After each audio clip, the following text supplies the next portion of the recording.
لو عندِك أي أزايز فاضية اوعي ترميها، تعالي أقول لِك هنستفاد بيها إزاي ونعمل بيها أفكار حلوة جدًا.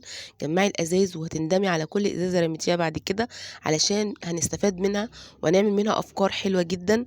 لو أول مرة تشوفي قناتي يا ريت تسمّي الله وتصلّي على الرسول تعملي بلايك واشتراك وتنوريني وتبقي أخت من إخواتي، يسعدني جدًا وجودِك معانا. نبتدي كده نشوف الأفكار اللي معانا النهارده وإن شاء الله يا رب تعجبكم. نبتدي نجيب أي نوع إزازة عندِك، دي اللي كانت موجودة عندي ساعتها وقُلت أعمل منها الأفكار دي أورّيها لكم وآخُد رأيكم وإن شاء الله تعجبكم.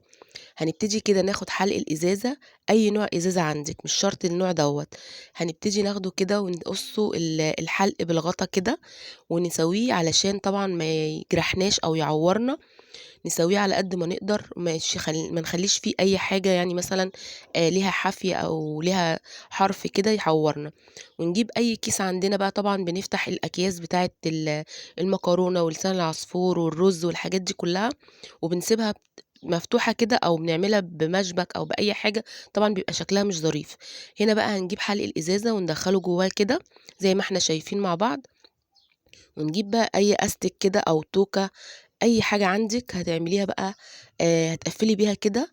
بُصّوا، زي ما إحنا شايفين كده مع بعض، هتبقى متماسكة جدًا وهتحافظ على الكيس مش هيتدلق مننا، وكمان شكله حلو هنقدر نستخدمه ونكُب منه ون ناخد الكمية اللي إحنا عايزينها وبعد كده نغطّيه. بُصّوا شكله، إيه رأيكم؟ يا رب الفكرة بقى تعجبكم، ولو عجبتكم ما تنسوش اللايك والكومنت الحلو وتقولوا لي رأيكم. بُصّوا، نستخدم منها الكمية اللي إحنا عايزينها وبعد كده نغطّيها تاني ونقفلها، كده بقى الكيس متحافظ عليه ولا يتدلق مننا ولا أي حاجة، وكمان نقدر نستخدم منه وناخد الكمية اللي إحنا عايزينها ونشيلها تاني. دي أول فكرة معانا، يا رب تعجبكم. بُصّوا، سهلة جدًا إن إحنا نستخدمها، نفتح الغطا ناخد الكمية وبعد كده نقفل تاني ونشيلها في الدرج أو في دولاب المطبخ زي ما إحنا عايزين. نيجي بقى للفكرة التانية، الأزايز مش هنرميها خالص وهنستخدم كل جزء فيها، وكمان هنستغل كل حاجة بفكرة حلوة وفي نفس الوقت مفيدة. هنا بقى الأجزاء اللي بتتبقى معانا من الإزازة برضه مش هنرميها، وهنستخدم أي جزء صغير كده هنقصقصه حاجات يعني فتافيت صغيرة، قصاقيص صغيرة كده، علشان هنعمل منه فكرة حلوة جدًا. أنا وأنا باشتغل السكينة اللي أنا باقطع بيها وباسيّح بيها الحاجة زي الإزازة مثلًا كده اتكسرت، بصوا أهي وريتها لكم، دي سكينة أنا مستخدماها للأدوات اللي أنا باسيّح بيها يعني إزازة، باسيّح بيها أي حاجة بلاستيك. باشتغل بيها زي كده، بس اتكسرت يعني إيه، عشان برضه بتنفعني قُلت أصلّحها بالفكرة الحلوة ديّة. هنجيب بقى القصاقيص اللي إحنا اتبقت مننا في الإزازة اللي هي الكسر الصغير ديّة، ونجيبها ندخّلها جوّه الجزء اللي هو بتاع اليد، اللي هو إيه، فيه الفراغات دوّة، هنحس إن ليها إيه، زي مجرى كده، هندخّل فيه الفراغات ديّة، وهنسخّن بقى السلاح نفسه على النار، هاوريكم دلوقتي.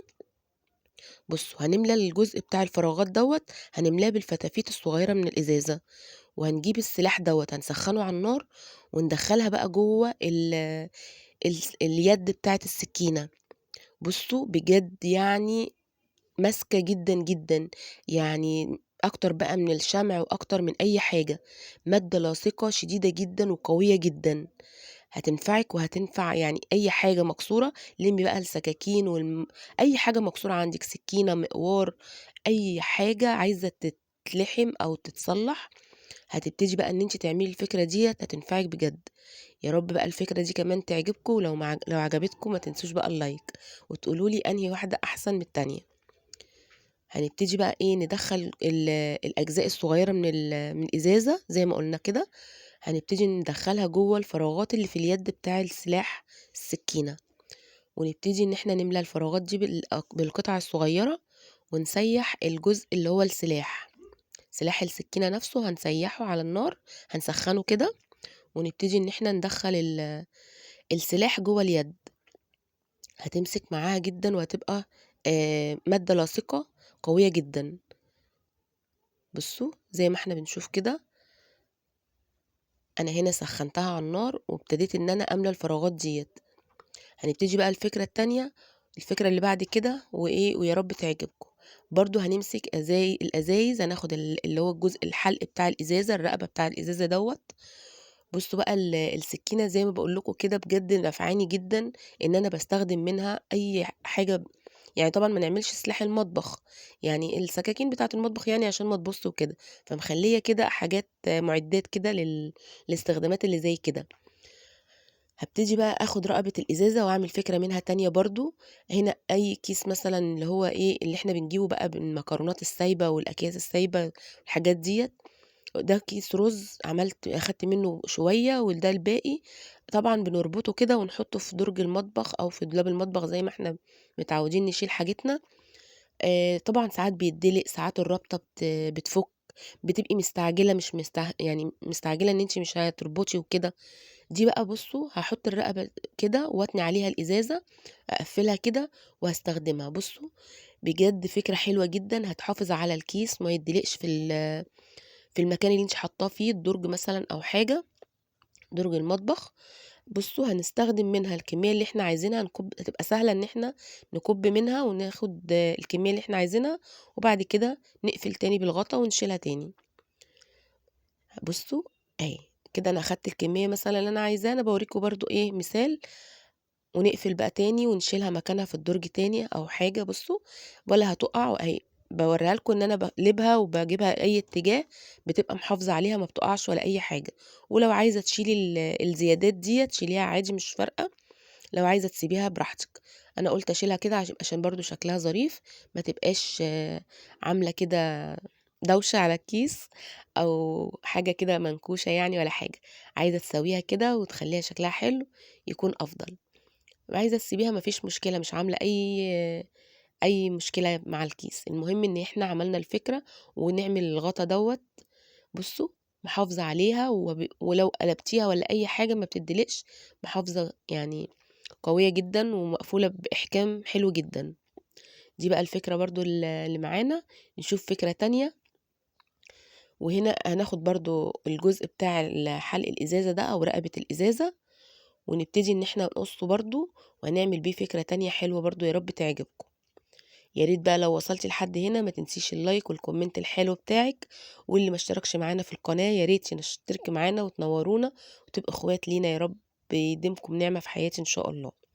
هنبتدي بقى ناخد الجزء دوّة ونجيب طبعًا عندنا سلك المواعين، في ناس كتير ما بتحبش إن هي تمسكه بإيديها علشان ما تتجرحش أو ما تمسكش يعني ما تمسّي الجزء بتاع السلك دوّة بإيديها عشان لو هتغسل حوض، لو تعمل أي حاجة تبقى إيه، بعيدة عن إيديها.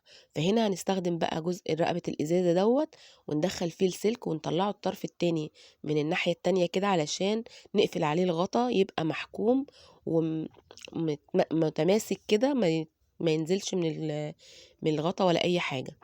هنجيب بقى الصابون هنا، طبعًا الصابون ده اللي إحنا كنا عملناه مع بعض قبل كده في القناة.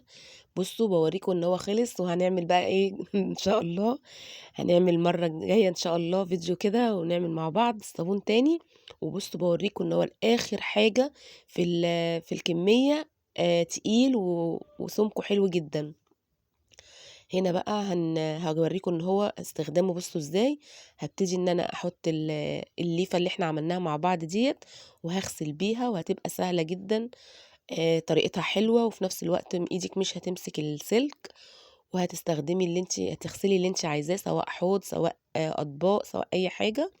وكمان هنقدر إن إحنا نغسل بقى بيها الرخامة وأي أجزاء مش عارفين نعملها كويس بالسلك، هتبقى دي مسهّلة علينا الأمور وهتبقى سهلة معانا. يا ريت بقى تقولي لي إيه رأيِك في الفكرة دي. بُصّوا أي حاجة زي الرخامة مثلًا ليها حواف كده أو ليها تنايات، طبعًا دي هتسهّل علينا وهتبقى سهلة معانا، مش هتمسكي السلك بإيدِك أصلًا، للناس اللي ما بتحبش إيه، إنها تمسك السلك بإيديها. يا رب أفكار النهارده